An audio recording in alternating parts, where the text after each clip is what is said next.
ఇక్కడ కేజీ చీరలు కొంటే అర కేజీ చీరలు ఫ్రీ అంట. మంగళ్య షాపింగ్ మాల్ కేజీల్లో సేల్, టన్నుల్లో ఆనందం. ఢిల్లీలో జరిగిన విద్యార్థుల నిరసన ప్రజాస్వామ్యంలో మరో స్వతంత్ర ఉద్యమాన్ని, సత్యాగ్రహాన్ని తలపించిందన్నారు మంత్రి పొన్నం ప్రభాకర్. శాంతియుతంగా నిరసన చేస్తున్న విద్యార్థులను పోలీసులు కొడుతుంటే తిరగబడకుండా ఇంకా కొట్టండి అంటూ జరిగిన అన్యాయాన్ని ప్రశ్నించే ప్రయత్నం చేశారని చెప్పారు. విద్యార్థులపై జరిగిన లాఠీ చార్జ్ విషయంలో కేంద్ర ప్రభుత్వం, ప్రధానమంత్రి, హోంమంత్రి కనీసం స్పందించకపోవడం అప్రజాస్వామికమని ఆరోపించారు. కాంగ్రెస్ అగ్రనేతలను అరెస్టు చేయడాన్ని నిరసిస్తూ సిద్దిపేట జిల్లా హుస్నాబాద్ అంబేద్కర్ చౌరస్తాలో నిరసన వ్యక్తం చేశారు.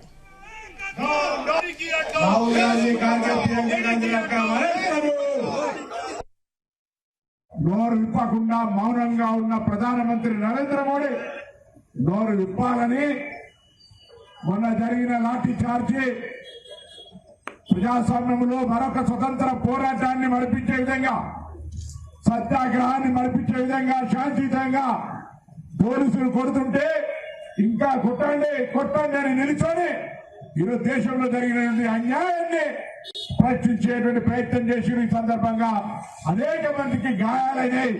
మనం టీవీలో చూస్తా ఉన్నాం, రక్తాలు గారుతుంటాయి, బట్టలు చినిగిపోయి పోలీసులు కొడుతుంటే ఇంకా కొట్టమని ఈ దేశ విద్యా వ్యవస్థను, విద్యార్థి లోకాన్ని కాపాడడానికి జరిగినటువంటి ధర్నాలు అనేక మందికి గాయాలు జరిగితే అధికారంలో ఉన్న కేంద్ర ప్రభుత్వం, ప్రధానమంత్రి నరేంద్ర మోడీ గారు గాని, మరి కేంద్ర హోంశాఖ మంత్రులు అమిత్ షా గారు ఎక్కడ కూడా కనీసం ఈ సంఘటన దురదృష్టకరం, దాడిని ఖండిస్తా ఉన్నాం, దెబ్బలు తిన్న వాళ్లకు ఆ సంఘీభావం అనేటువంటి కనీస ప్రజాస్వామిక మాట ఒక్కటి కూడా అనకపోవడం అనేటువంటి ఈ దేశంలో అత్యంత అప్రజాస్వామికమైన అంశం.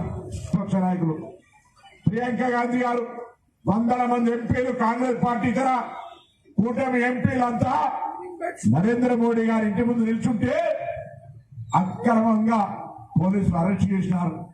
ఆ అరెస్ట్ పైన కూడా ప్రధానమంత్రి మాట్లాడారు, అమిత్ షా మాట్లాడారు.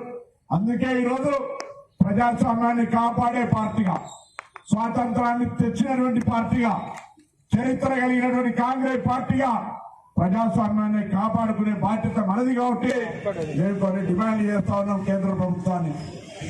లాఠీ చార్జీకి బాధ్యులైన వారు సస్పెండ్ చేయండి,